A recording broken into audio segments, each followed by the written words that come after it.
नमस्कार दोस्तों, मैं कुसुम आपका फिर से स्वागत करती हूँ मेरे इस चैनल पर। देखिए दोस्तों, हम उत्तरवैदिक काल पढ़ रहे थे जिसमें हमने कल की क्लास में यजुर्वेद पूरा पढ़ लिया था और आज हम देखेंगे सामवेद और अथर्ववेद। आज की क्लास हमारी कंप्लीट होते ही हमारा ये जो चैप्टर है ये कंप्लीट हो जाएगा। उसके बाद में हम कल की क्लास से स्टार्ट कर देंगे महाजनपद काल। तो महाजनपद काल में हम कल की क्लास में देखेंगे कि कितने महाजनपद थे, पाणिनि के द्वारा कितने बताए गए, बौद्ध साहित्य से कितने महाजनपद मिले और कितने राजतंत्रात्मक थे, कितने गणतंत्रात्मक थे, जैन साहित्य के भगवती सूत्र से क्या उल्लेख मिला, ये सब हम कल की क्लास में देखेंगे। आज हमारा ये चैप्टर कंप्लीट हो जाएगा तो स्टार्ट करते हैं आज से। आज का ये सामवेद और अथर्ववेद इसको हम कंप्लीट कर लेंगे और फिर कल की क्लास से हमारी महाजनपद शुरू हो जाएगी, जिसको हम द्वितीय नगरीय क्रांति भी बोलते हैं। वो हमारी कल की क्लास में हम शुरू करेंगे। तो चलते हैं सामवेद देखते हैं। सामवेद, साम का अर्थ होता है गान। देखिए दोस्तों, अगर आप पहली बार मेरे चैनल पर आए हो तो प्लीज़ चैनल को सब्सक्राइब करना और अपने दोस्तों से भी शेयर करना। और देखो दोस्तों, अगर आप लाइक और कमेंट करते हो तो मेरा भी उत्साह बढ़ता है, तो आप प्लीज़ लाइक और कमेंट भी करना अगर आप लोग देखते हो तो। अब शुरू करते हैं सामवेद। साम का अर्थ होता है गान, अर्थात वह वेद जो गा करके पढ़े जाते थे। साम का अर्थ क्या होता है? शाब्दिक अर्थ गान होता है, अर्थात वह वेद जो गा करके पढ़े जाते थे। सामवेद में कुल 1549 ऋचाएं हैं। सामवेद में कितनी ऋचाएं थी? 1549। इसमें से मात्र 75 ही नई है। जो सामवेद है उसमें सिर्फ 75 नई ऋचाएं हैं, बाकी सभी कहाँ से ली गई हैं? ऋग्वेद से ली गई थी। सामवेद भारतीय संगीत शास्त्र का प्राचीनतम ग्रंथ है। जो सामवेद है वो भारतीय संगीत शास्त्र का क्या है? सबसे प्राचीनतम ग्रंथ है। इसे भारतीय संगीत का जनक भी माना जाता है। जिसमें कितने सुर हैं? 7 सुर हैं। जिसमें कितने सुर बताए गए हैं? 7 सुरों का उल्लेख मिलता है। तो साम का क्या अर्थ होता है? साम का अर्थ होता है गान। और जो वेद जो गा कर के पढ़े जाते हैं उसे सामवेद कहते हैं। सामवेद में 1549 ऋचाएं हैं और 75 नई, जिसमें से 75 ऋचाएं नई हैं क्योंकि सभी कहाँ से ली गई हैं? ऋग्वेद से ली गई हैं। सामवेद भारतीय संगीत शास्त्र का प्राचीनतम ग्रंथ है। सामवेद क्या है? भारतीय संगीत शास्त्र का सबसे प्राचीनतम ग्रंथ है। इसे भारतीय संगीत का जनक भी कहा जाता है। जिसमें कितने सुर दिए गए हैं? जिसमें सुरों की संख्या 7 बताई गई है। गीता में भगवान कृष्ण ने अपने वेदों में इसे सामवेद कहा है। जो गीता में भगवान कृष्ण हैं उन्होंने अपने को क्या कहा है? अपने आप को वेदों में सामवेद कहा है। भगवान कृष्ण ने अपने आप को वेदों में क्या कहा है? सामवेद बताया है।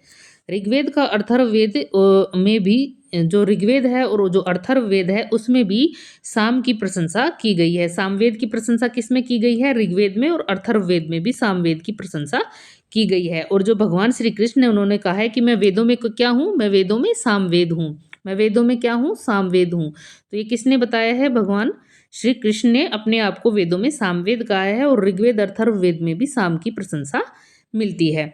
जो सामवेद है उसके जो पुरोहित हैं उन्हें क्या कहा जाता है? उन्हें उदगाता कहा जाता है।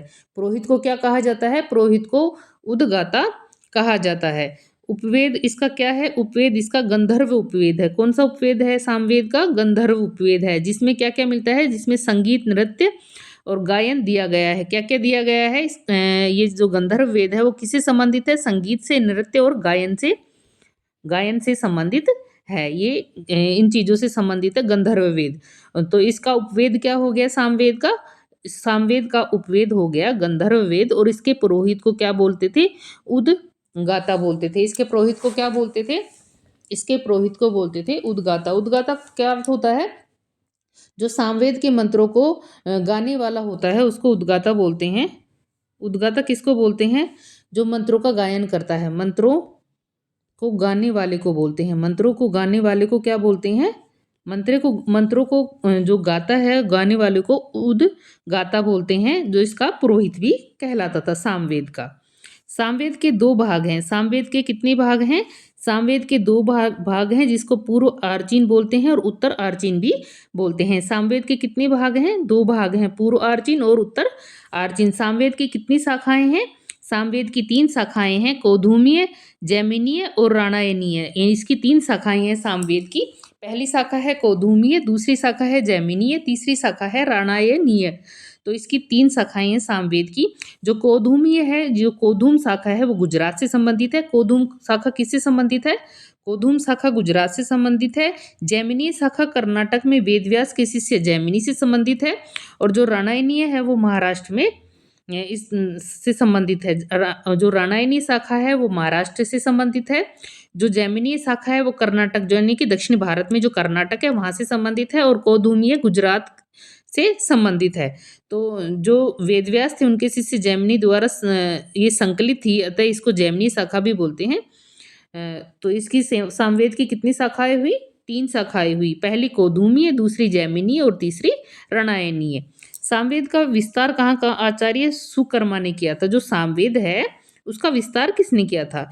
तो सामवेद का विस्तार आचार्य सुकर्मा ने किया था। सामवेद का विस्तार किसने किया था? आचार्य सुकर्मा ने। देखिए दोस्तों, आप इसको 1-2 बार देखोगे क्लास को तो अच्छे से समझ में आ जाएगी। यहाँ से प्रश्न बनते हैं तो आप इनको स्किप मत करना, इनको भी आप लोगों को पढ़ना है। अगर आप सेकंड ग्रेड की और रीट की किसी की भी तैयारी कर रहे हो तो आप लोगों के ये काम भी आने वाला है, क्योंकि आजकल बहुत डिटेल से आती है ये सब किसी में ही।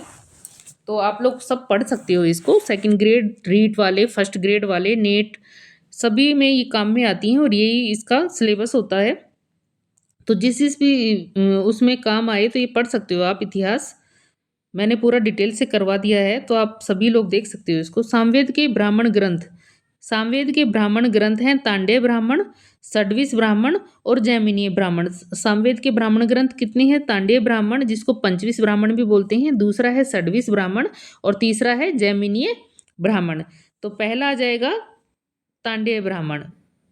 तांडेय ब्राह्मण यह सामवेद का सबसे प्राचीन और महत्वपूर्ण ब्राह्मण है। जो तांडेय ब्राह्मण है वो कैसा है? सबसे प्राचीन है और सबसे महत्वपूर्ण है। इसमें 25 अध्यायों में ये विभाजित है और इसमें अनेक प्राचीन कथाएं वर्णित है। जो तांडेय ब्राह्मण है उसमें क्या क्या उल्लेख दिया गया है?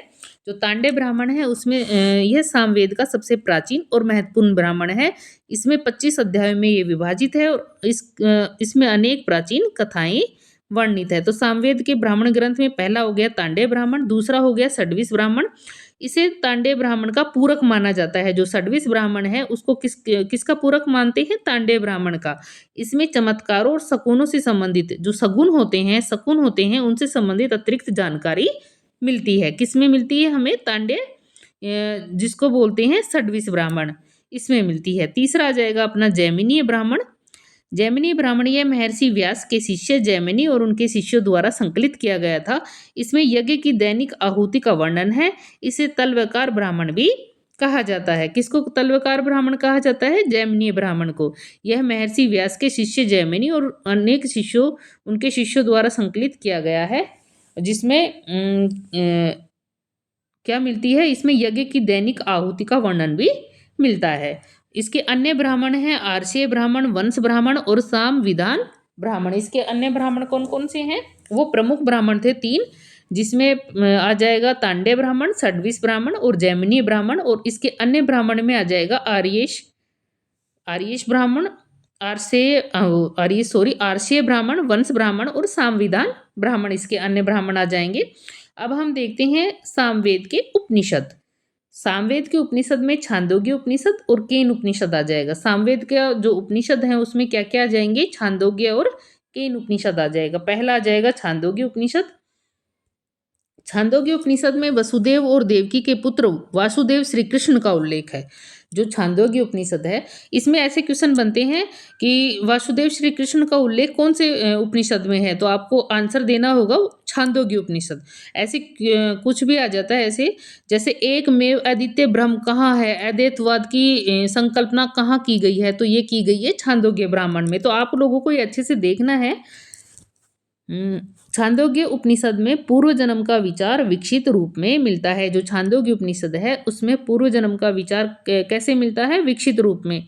उद्दालक आरुणि श्वेत केतु कथा, जिसमें एक मेव अद्वितीय ब्रह्म यानी कि अद्वैतवाद, तत्वमसि का उल्लेख, ये सब कहाँ पे मिलता है? हमें छांदोग्य उपनिषद में मिलता है। तो ये ऐसे पूछा जाता है कि उद्दालक आरोही व श्वेत केतु कथा का वर्णन किसमें मिलता है? तो कहाँ मिलता है हमें? छांदोग्य उपनिषद में मिलता है। एकमेव अद्वितीय ब्रह्म कहाँ कहा गया है? ये कहा गया है छांदोग्य उपनिषद में। तत्त्वमसि का उल्लेख का वर्णन कहाँ मिलता है? तो छांदोग्य उपनिषद में। वासुदेव श्री कृष्ण का उल्लेख कहाँ मिलता है? तो वो भी मिलता है हमें छांदोग्य उपनिषद में। जो सत्यकाम जाबाल कथा है उसका वर्णन छांदोग्य उपनिषद में। सर्व खल्ली वदम ब्रह्म, यानी कि जिसने भी ज्ञान प्राप्त किया वह ब्रह्म है, तो इसका वर्णन कहाँ मिलता है? छांदोग्य उपनिषद में। सोनक और अभिप्रतारिण तथा बुद्धिमान भिखारी का वार्तालाप सार्वभौम आत्मा पर दिया गया है, इसमें छांदोग्य उपनिषद में इसका भी वर्णन है। तो आप लोगों को ये पूरा याद नहीं करना, बस सिर्फ इतना ध्यान में रखना है कि सोनक और वह अभिप्रतारित तो बुद्धिमान भिखारी वार्तालाप कहाँ है? तो ये छांदोग्य में। उद्दालक आरुणि श्वेत केतु संवाद कहाँ है? छांदोग्य में। और फिर पूर्व पूर्व जन्म का जो विचार मिलता है वो कौन से उपनिषद में मिलता है? छांदोग्य में। और इसका शतपथ ब्राह्मण में भी मिलता है। पूर्व जन्म का विचार का उल्लेख हमने देखा है, यजुर्वेद में शतपथ ब्राह्मण में देखा था। वसुदेव और देवकी के पुत्र वासुदेव श्री कृष्ण का उल्लेख छांदोग्य। ये सब आपको ऐसे याद रखना है थोड़ा थोड़ा दिमाग में, जिससे फटाक से क्लिक हो जाए जहाँ एग्जाम के टाइम में कि ये वाक्य कहाँ दिया गया है। जैसे ये आया हुआ है तत्वमसि का उल्लेख, अद्वैतवाद का, एकमेव अद्वितीय ब्रह्म सॉरी, इसमें धर्म के कितने स्तंभ बताए गए हैं? जो छांदोग्य उपनिषद है उसमें ब्रह्म के 3 स्तंभ बताए गए हैं। पहला यज्ञ, दूसरा तप और तीसरा ब्रह्मचारी। छांदोग्य उपनिषद में क्या बताया गया है? धर्म के 3 स्तंभ बताए गए हैं। वो 3 स्तंभ हैं यज्ञ, तप और ब्रह्मचारी। ये 3 स्तंभ हैं इसके। अब हमारा पहला हो गया था छांदोग्य उपनिषद और दूसरा आ जाएगा केन उपनिषद। दूसरा क्या आ जाएगा? केन उपनिषद। इसमें कहा गया है कि ब्रह्म ऐसी अवधारणा है जो देवता भी नहीं समझ पाए। ब्रह्म को जो देवता भी नहीं समझ पाए, ऐसी अवधारणा ब्रह्म को बताया है केन उपनिषद में। इसलिए मनुष्य कभी इसे नहीं समझ सकता, क्योंकि देवता ही नहीं समझ पाए तो मनुष्य कैसे समझेगा? ये सब कहाँ लिखा हुआ है? केन उपनिषद में लिखा हुआ है। तो केन उपनिषद में क्या लिखा गया है? केन उपनिषद में कहा गया है कि ब्रह्म ऐसी धारणा है या ऐसी अवधारणा है जो देवता भी न समझ पाए, नहीं समझ पाए, इसलिए मनुष्य कभी इसे नहीं समझ सकता। यानी कि जब देवता ही नहीं समझ पाए तो मनुष्य कैसे समझेगा? ये सब कहाँ लिखा हुआ है? केन उपनिषद में। तो इसके 2 उपनिषद थे, छांदोग्य और केन। इनका वर्णन हमने देख लिया है, आप अच्छे से इनको देख लेना, यहाँ से क्वेश्चन भी बनते हैं। देखिए दोस्तों, आप ध्यान से पढ़ना, जो कुछ भी मैं पढ़ा रही हूँ आप बिल्कुल भी हल्के में मत ले लेना। यहाँ से क्वेश्चन आपको 80-85% मिल जाएंगे, यानी कि 100 में से 80% क्वेश्चन जो मैं लिखा रही हूँ इसमें से आपको मिल जाएंगे। तो आप बिल्कुल भी टेंशन मत लेना, आराम से पढ़ते रहना, बहुत अच्छा कंटेंट है ये। अब हम देखते हैं अर्थर्ववेद। अर्थवा ऋषि इसके प्रथम दृष्टा थे। जो अर्थर्ववेद है उसमें अर्थवा ऋषि इसके प्रथम दृष्टा थे, अतः उन्हीं के नाम पर इसे क्या कहा गया था? अथर्ववेद कहा गया था। दूसरे इसके दृष्टा अंगिरस ऋषि थे। इस कारण इन जो ये वेद है इसको अर्थवा अंगिरस यानी कि अर्थवा अंगिरस वेद भी कहा जाता है। जो अर्थवा ऋषि थे वो इसके प्रथम दृष्टा थे, और दूसरे कौन से थे? अंगिरस ऋषि। तो इसको क्या कहा गया? अर्थवा अंगिरस ऋषि, अर्थवा अंगिरस वेद भी कहा गया। इसकी कितनी शाखाएं बताई हैं? इसकी 2 शाखाएं हैं। कितनी शाखाएं हैं इसकी? 2, एक पीपलाद और एक सोनक। एक शाखा है इसकी पीपलाद और दूसरी शाखा क्या है इसकी? सोनक। तो जो प्रमाणित शाखा है वो सोनक शाखा है इसकी। जो प्रमाणित शाखा कौन सी है इसकी? सोनक शाखा है। यानी कि जो अथर्ववेद है उसकी 2 शाखाएं बताई गई हैं, पहली है पीपलाद और दूसरी है सोनक। सोनक इसकी प्रमाणिक शाखा है। इसमें 20 अध्याय हैं, 731 सूक्त हैं और 6000 मंत्रों का संकलन है। जो अथर्ववेद है उसमें क्या क्या है? 20,000 क्या है? 20,000 अध्याय हैं। सॉरी, 20,000 नहीं, 20 अध्याय हैं, 731 सूक्त हैं और 6000 मंत्रों का इसमें संकलन है। क्या क्या है इसमें? 20 अध्याय यानी कि 20 के क्या है? 20 कांड हैं या अध्याय हैं इसमें, 731 सूक्त हैं और 6000 मंत्रों का इसमें संकलन है।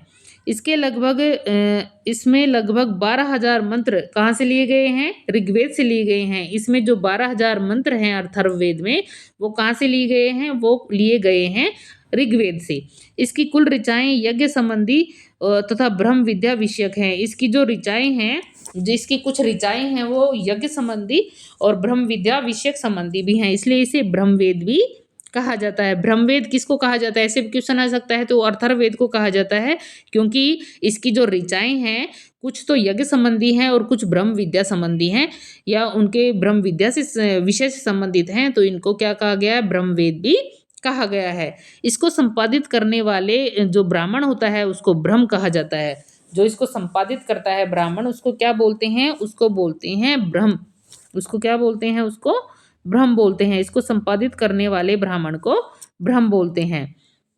अथर्ववेद को वेदत्रयी से बाहर रखा गया है। जो वेदत्रयी है उसमें ऋग्वेद, यजुर्वेद, सामवेद आता है, तो जो अथर्ववेद है उसको वेदत्रयी से बाहर रखा गया है। बाहर क्यों रखा गया है?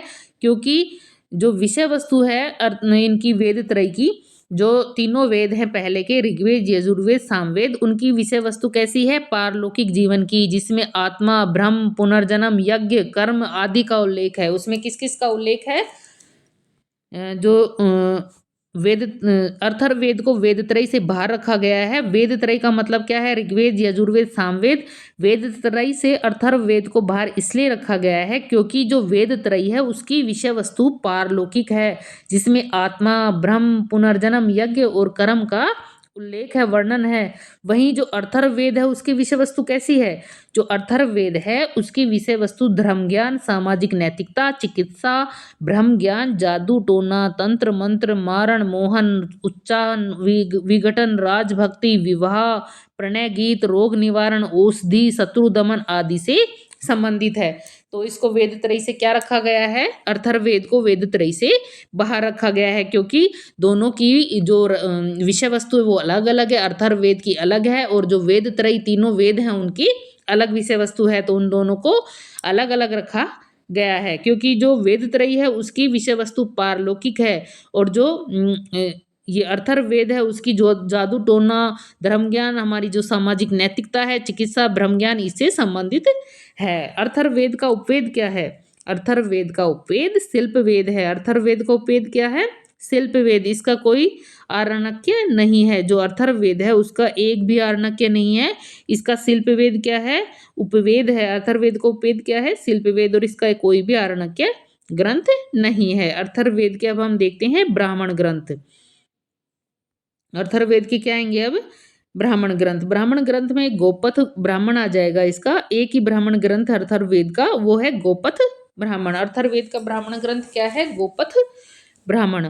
अथर्ववेद में गोपथ ब्राह्मण में अथर्ववेद के जो गोपथ ब्राह्मण है उसमें अथर्ववेद के अनुष्ठान और कर्मकांडों का वर्णन मिलता है। जो गोपथ ब्राह्मण है उसमें अथर्ववेद के अनुष्ठान और कर्मकांडों का वर्णन मिलता है। इसमें अग्निष्ठ होम, अश्वमेध यज्ञ का वर्णन भी मिलता है। इसमें ओंकार, गायत्री की महिमा और कैवल्य की अवधारणा भी शामिल है। जो गोपथ ब्राह्मण अथर्ववेद का, उसमें किस किस का वर्णन मिलता है? अग्निष्ठ होम और अश्वमेध यज्ञ का वर्णन मिलता है, ओंकार और गायत्री की महिमा का वर्णन मिलता है, और कैवल्य की अवधारणा भी इसमें मिलती है। अनुष्ठान और कर्मकांड का भी वर्णन इसमें मिलता है। अब हम देखते हैं अथर्ववेद के उपवेद। अथर्ववेद के उपवेद में मुंडक उपनिषद, मांडुक्य उपनिषद और एक आ जाएगा प्रश्न उपनिषद। कौन कौन से आ जाएगा अथर्ववेद के उपनिषद में? मुंडक उपनिषद, मांडुक्य उपनिषद और एक आ जाएगा प्रश्नोपनिषद। तो इसके 3 उपनिषद हैं। कौन कौन से हैं? मुंडक, मांडुक्य और प्रश्नोपनिषद। तो अथर्ववेद के उपवेद में देखते हैं मुंडक उपनिषद। ये यज्ञों को टूटी नाव की तरह अविश्वसनीय बताया गया है। कर्म कांड और यज्ञों की आलोचना इसमें की गई है। जो मुंडक उपनिषद है उसमें क्या कहा गया है कि यज्ञ को कैसी नाव बताया गया है? एक टूटी नाव की तरह क्या बताया गया है? अविश्वसनीय बताया गया है। और कर्मकांड और यज्ञों की क्या की है इसमें मुंडक उपनिषद में?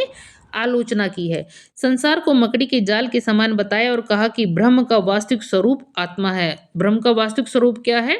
आत्मा। सत्य में जयते का उल्लेख भी हमें मुंडक उपनिषद में मिलता है। मुंडक उपनिषद में क्या क्या मिलता है? सत्य में जयते का उल्लेख मिलता है, और जो ब्रह्म है उसका वास्तविक स्वरूप आत्मा है ये कहा गया है। संसार को मकड़ी के जाल के समान बताया है। ये सब किस में मिलता है? हमें मुंडक उपनिषद में मिलता है। अब आ जाएगा मांडुक्य उपनिषद। तो मांडुक्य उपनिषद में ओम की महत्ता का उल्लेख मिलता है। किसकी महत्ता का उल्लेख मिलता है? ओम की महत्ता का उल्लेख मिलता है किसमें? मांडुक्य उपनिषद में। सबसे छोटा उपनिषद कौन सा है? मांडुक्य उपनिषद। ऐसे एक क्वेश्चन बनता है कि सबसे छोटा उपनिषद कौन सा है? मांडुक्य उपनिषद है। इसमें केवल 12 ही मंत्र हैं। जो मांडुक्य उपनिषद है उसमें कितने मंत्रों का उल्लेख है? सिर्फ 12 मंत्रों का उल्लेख है। इसमें ब्रह्मा के साकार, निर्गुण, सगुण और निराकार रूप की विवेचना भी की गई है। मांडुक्य उपनिषद में किसकी ब्रह्मा के कौन से रूप की विवेचना की गई है? ब्रह्मा के साकार रूप की, निर्गुण रूप की, सगुण और निराकार रूप की विवेचना इसमें मांडुक्य उपनिषद में की गई है। अब आ जाएगा अपना प्रश्नोपनिषद। क्या आ जाएगा? प्रश्नोपनिषद। पूरी सृष्टि पंच तत्वों से बनी है। ये किस में लिखा हुआ है? प्रश्नोपनिषद में लिखा हुआ है। ये पंच तत्व ब्रह्म के से निकलकर ब्रह्म में विलीन हो जाते हैं। यानी कि ये जो 5 तत्व हैं ये ब्रह्म से ही निकलते हैं और ब्रह्म में ही विलीन हो जाते हैं। ये बात हमें प्रश्नोपनिषद में मिलती है। तो हमने देख लिया ये जो अथर्ववेद उसके उपवेद देख लिए, अथर्ववेद के ब्राह्मण ग्रंथ देख लिया, इसके आरण्यक है नहीं, अथर्ववेद का अर्थ देख लिया, इसकी शाखाएं थी 2 पीपलाद और शौनक। और फिर हमने देख लिया है सामवेद के उपनिषद जिसमें छांदोग्य और केन उपनिषद। और जो छांदोग्य उपनिषद है उसमें वासुदेव श्री कृष्ण, पुनर्जन्म का विचार, उद्दालक आरुणि श्वेत केतु, सत्यकाम जाबाल की कथा, सोनक और अभिप्रमाणित बुद्धिमान भिखारी का वार्तालाप, ये सब हमने देख लिया है छांदोग्य उपनिषद में। केन में ब्रह्म ऐसी अवधारणा जो देवता भी नहीं समझ पाए, ये सब अवधारणा हमने देख ली हैं। फिर हमने सामवेद के ब्राह्मण ग्रंथ भी देखे थे जिसमें तांडय, षड्विश और जैमिनीय प्रमुख थे। फिर सामवेद के 2 भाग थे, पूर्वार्चिन और उत्तरार्चिन। सामवेद की 3 शाखाएं, कौधूम्य, जैमिनी और राणानीय, और सामवेद का अर्थ। ये सब देख लिया हमने। एक बिल्कुल छोटी सी क्लास हुई है और आज हमारा ये जो उत्तर वैदिक काल है ये कंप्लीट हो गया है। और कल हम पढ़ेंगे महाजनपद काल जिसमें हम देखेंगे 16 महाजनपद थे जिसमें से 14 राजतंत्रात्मक थे, 2 गणतंत्रात्मक थे। और जो पाणिनि के अष्टाध्यायी है उसके अनुसार 9 महाजनपदों की सूची मिली है। बौद्ध साहित्य के अनुसार अंगुत्तर निकाय में 16 महाजनपद मिले थे। और इसमें महावस्तु, चूल, निदेश इससे भी जनपद की व्याख्या बताई गई है। फिर जैन साहित्य में भगवती सूत्र से देखेंगे। फिर हम इनके राज्यों का वर्णन करेंगे और प्रमुख महाजनपदों का। तो इस तरह हमारा आगे चलता जाएगा और हमारी ये जो प्राचीन भारत है वो कंप्लीट हो जाएगा। फिर हम आधुनिक और मध्य भारत भी देख लेंगे, विश्व इतिहास भी देख लेंगे। चलो दोस्तों ठीक है, अगर आपको मेरी क्लासेज अच्छी लग रही हैं तो प्लीज़ चैनल को सब्सक्राइब करना, लाइक करना और शेयर भी करना। प्लीज़ शेयर ज़रूर करना, लाइक भी करना और कमेंट भी करना दोस्तों, जिससे मुझे भी थोड़ा मोटिवेशन मिले क्योंकि मैं आप लोगों के लिए ही मेहनत कर रही हूँ। मेरा इसमें कुछ भी फ़ायदा होने वाला नहीं है। तो प्लीज़ दोस्तों चैनल को सब्सक्राइब करना। धन्यवाद दोस्तों।